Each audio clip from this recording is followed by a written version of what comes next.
Au nom du Père, du Fils et du Saint-Esprit, Amen. Alors, je voudrais faire un entretien sur un sujet qui est assez important pour montrer comment l'Église est fidèle à ce qui est des vérités de foi divine. Il y a les vérités de foi catholique. Ce sont des vérités énoncées, définies par l'Église, des enseignements, certains, qui sont définis par cet organe de ce qui est le magistère vivant, le corps enseignant de l'Église, qui seul est habilité, a reçu mission du Christ pour interpréter véritablement, pour interpréter justement, pour interpréter avec cette grâce de l'esprit de vérité que le Christ a envoyé à son Église, ce dépôt de la foi. C'est ainsi énoncé dans le Concile Vatican II, Constitution de Vatican II sur la révélation divine, dit que la charge d'interpréter authentiquement la parole de Dieu écrite ou transmise a été confiée au seul magistère vivant de l'Église dont l'autorité s'exerce au nom du Christ. Et ce n'est pas une nouveauté, Vatican II. Toute la tradition de l'Église le sait. Et c'était déjà dit dans un autre document de Pie XII,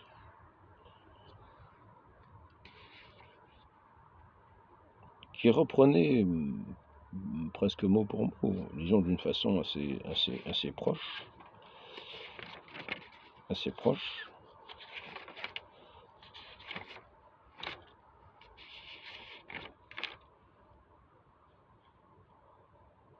Voilà ici.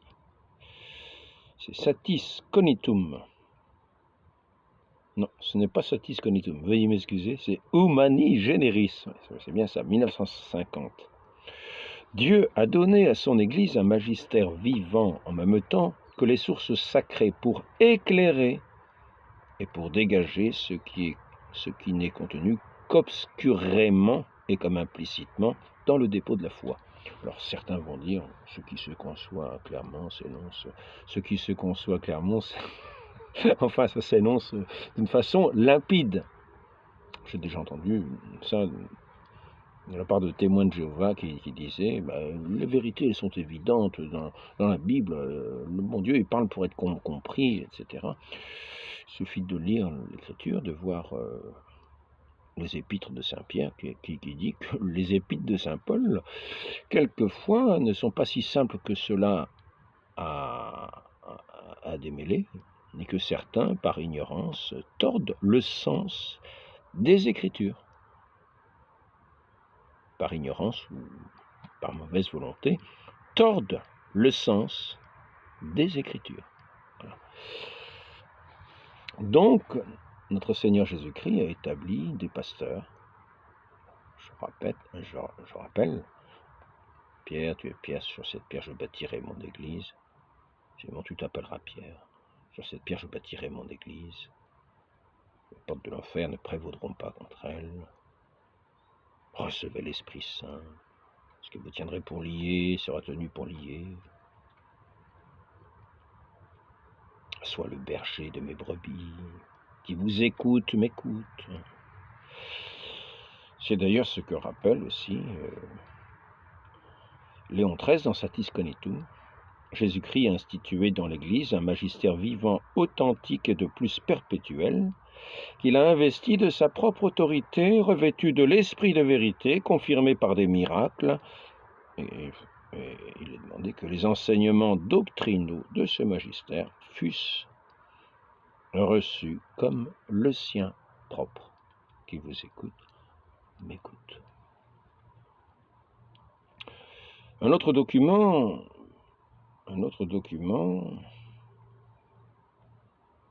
en fait, ce n'était pas un document, c'était une intervention, il me semble, de Pie XII pour la canonisation de Saint Pie X. Et il disait, le refus même de se soumettre est un argument de se soumettre à cette autorité du magistère du point de vue de la foi, est un argument convaincant, fournit un argument convaincant. Les laïcs qui parlent et agissent ainsi ne sont pas conduits par l'Esprit de Dieu et du Christ. Là-dessus, notre Seigneur pourrait bien dire, comme au chapitre 18 de Saint Matthieu, chapitre 18, verset 17,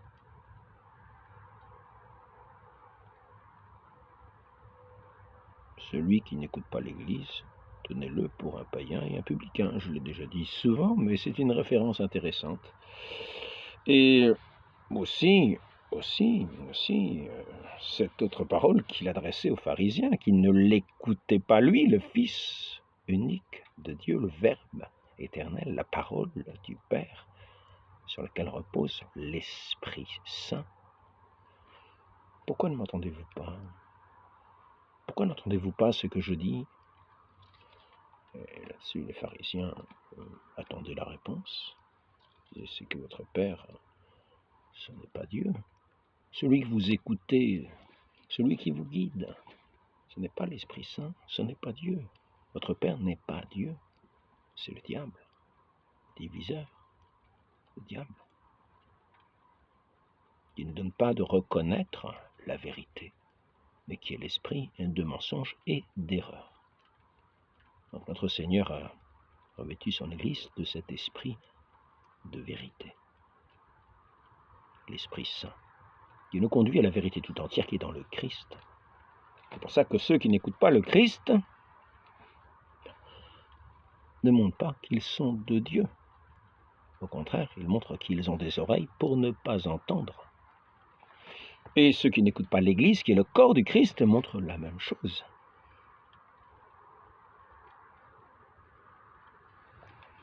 Donc, ce que je voudrais faire, c'est en revenir pour montrer la fidélité de l'Église dans son enseignement par rapport à ce qui tient des vérités de foi divine, c'est-à-dire des Écritures saintes. L'Écriture sainte, ce qui est surtout sorti de la bouche même de notre Seigneur Jésus-Christ. Et en lisant le catéchisme de l'Église, qui est principalement l'organe enseignant, le principal outil d'enseignement, afin que les fidèles puissent connaître la foi de l'Église, la foi enseignée de vive voix par notre Seigneur, et aussi tout ce qui est dans l'Écriture, tout ce qui est dans l'Écriture est démêlé par le magistère serait plutôt du ressort des vérités catholiques. C'est dans l'Écriture ou dans la tradition, transmis par écrit ou oralement. Le Saint-Esprit est promis pour se faire ressouvenir de ce qui a été dit, de ce qui a été enseigné par notre Seigneur. Il ne dit pas les Écritures seules. Donc l'Esprit Saint vous fera ressouvenir de ce qui a été, de ce que notre Seigneur nous a enseigné, et nous emmènera à avoir des oreilles, des yeux pour voir, des oreilles pour entendre, et à venir ainsi, nous qui sommes en cheminement, à la vérité tout entière. Un document assez étonnant que j'ai trouvé, qui semble très fort, c'est de Vatican II sur le salut, Les religions autres que le christianisme ne donnent pas le salut, il est donné par l'union vivante de charité avec Dieu, fondée sur la foi et source d'œuvre. Lumen Gentium, numéro 16. Et Unitatis Redintegratio, numéro 3. Nul n'entrera dans la vision béatifique sans la plénitude du message du Christ contenu dans la foi catholique.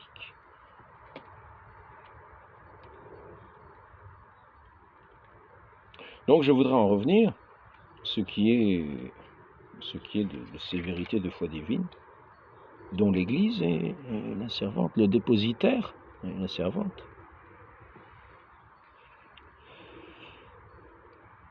Constitution Vatican II sur la révélation divine, je répète, la charge d'interpréter authentiquement la parole de Dieu, écrite ou transmise, a été confiée au seul magistère vivant de l'Église, dont l'autorité s'exerce au nom du Christ. Et maintenant, cependant, ce même document ajoute, ce magistère n'est pas au-dessus de la parole de Dieu, c'est-à-dire ces vérités de foi divine. Il la sert n'enseignant que ce qui a été transmis,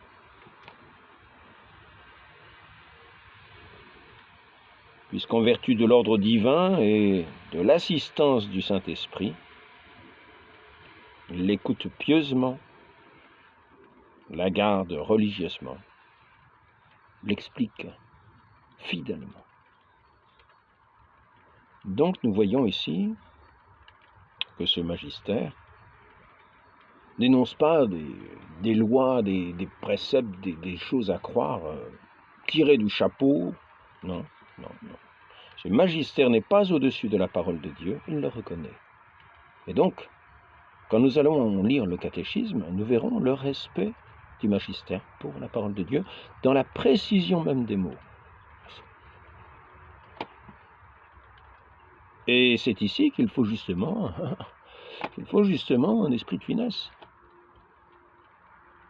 C'est ici qu'il faut justement faire attention aux mots et leur donner le sens qu'ils ont, et faire les distinctions nécessaires pour comprendre ce qui est dit. Et pour comprendre aussi que l'Église est bien fondée sur le Christ et sur son enseignement.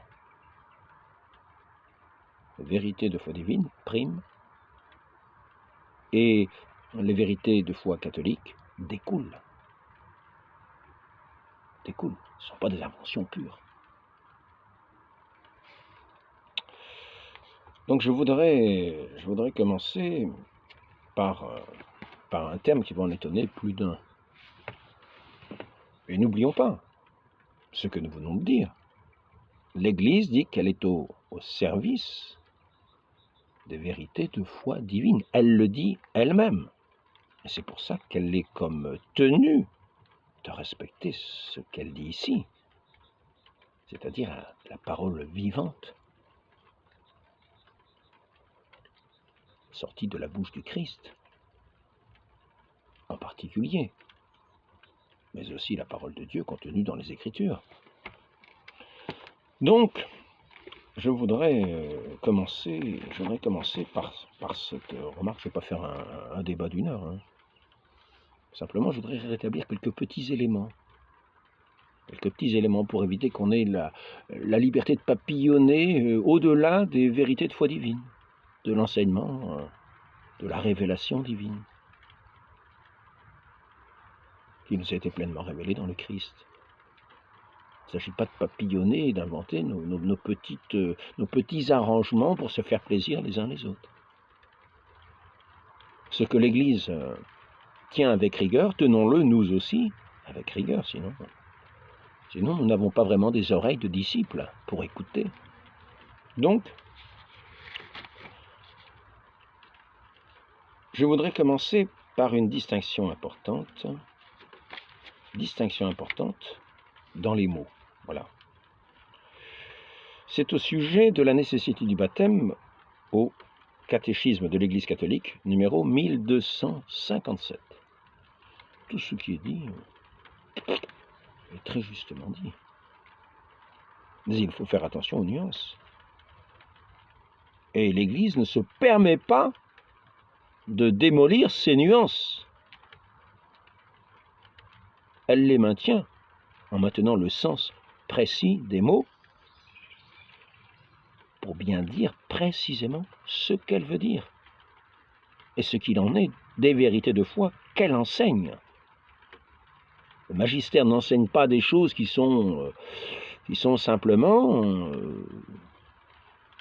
des choses que l'on croit à peu près. Non, ce sont des connaissances sûres qu'elle enseigne et auxquelles nous sommes tenus de croire.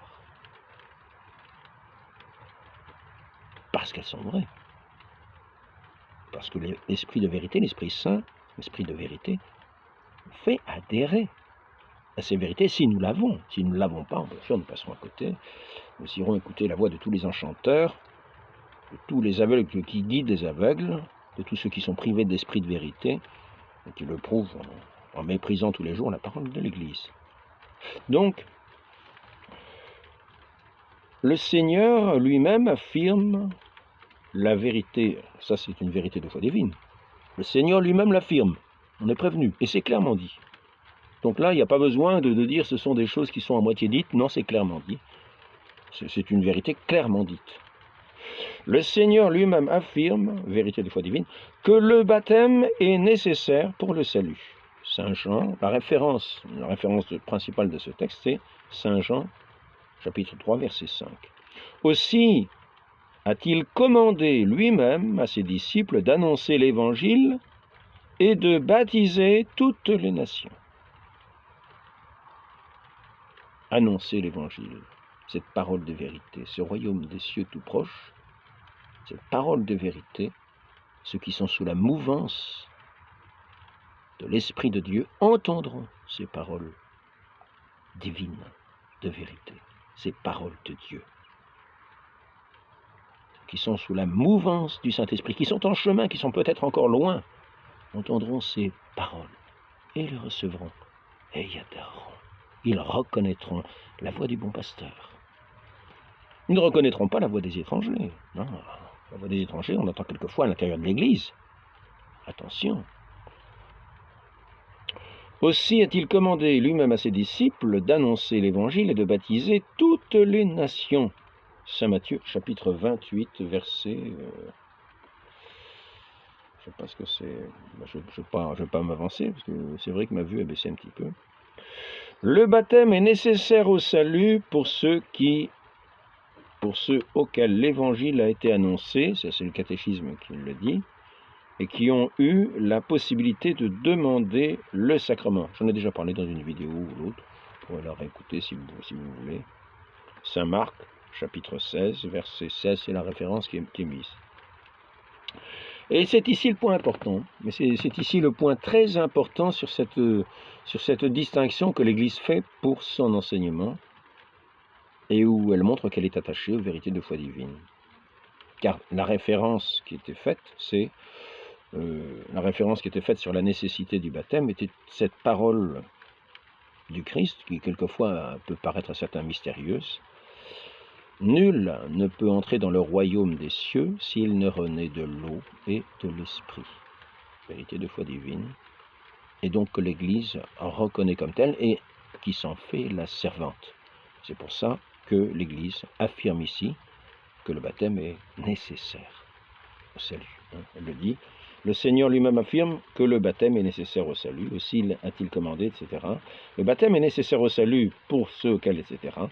Donc, et c'est ici maintenant que je veux en venir dans la force de l'expression. L'Église ne connaît pas. Pourquoi ne connaît-elle pas? Parce que l'enseignement du Christ, c'est justement de dire « Nul ne peut entrer dans le royaume des cieux s'il ne renaît de l'eau du baptême et de l'esprit. » Donc, l'Église ne connaît pas d'autre moyen que le baptême, donc ce sacrement du baptême, pour assurer l'entrée dans la béatitude éternelle. Donc là, nous voyons bien que l'Église correspond parfaitement à ce que nous venons de dire, ce magistère n'est pas au-dessus de la parole de Dieu. Il la sert, n'enseignant que ce qui a été transmis, puisqu'en vertu de l'ordre divin et de l'assistance du Saint-Esprit, il écoute pieusement, la garde religieusement, l'explique fidèlement. C'est ce que l'Église fait ici. Malgré toutes les doctrines que l'on tient pour des certitudes, pour des connaissances, l'Église, ici, affirme qu'elle ne connaît pas d'autres moyens. Souvent on dit, il y a d'autres... j'ai entendu l'autre jour un prêtre qui disait, il y a d'autres moyens. Sous-entendu, peut-être dans d'autres religions aussi, il disait, il y a d'autres moyens. Alors, si ce prêtre connaît d'autres moyens, il connaît des choses que l'Église ne connaît pas et qu'elle affirme ne pas connaître. Comprenons bien la force de cette parole. L'Église ne connaît pas d'autres moyens. Elle n'en connaît pas d'autres. Si quelqu'un dit qu'il connaît d'autres moyens, il a des connaissances qui ne sont pas des connaissances de l'Église, qui, elle, ne connaît pas d'autres moyens. Je ne sais pas ce qui va se passer, je crois que la batterie va encore tomber en panne. Donc, c'est incroyable cette histoire. Elle tombe toujours en panne. L'Église ne connaît pas d'autre moyen que le baptême pour assurer l'entrée dans la béatitude éternelle. C'est pourquoi elle se garde de négliger la mission qu'elle a reçue du Seigneur, de faire renaître de l'eau et de l'Esprit tous ceux qui pensent, qui peuvent être baptisés. Dieu a lié le salut au sacrement du baptême, mais il n'est pas lui-même lié à ces sacrements. Cependant, je rajouterai qu'il est quand même lié à sa parole de vérité. Notre Seigneur ne va pas contredire sa parole de vérité. Donc, il dit lui-même,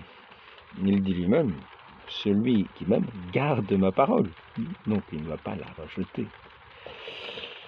Alors ici, numéro 1258, c'est la suite de ce que dit l'Église sur le baptême. C'est intéressant de voir la formulation. Nous avons vu que l'Église ne connaît pas d'autres moyens parce que c'est de l'enseignement lui-même directement sorti de la bouche de notre Seigneur.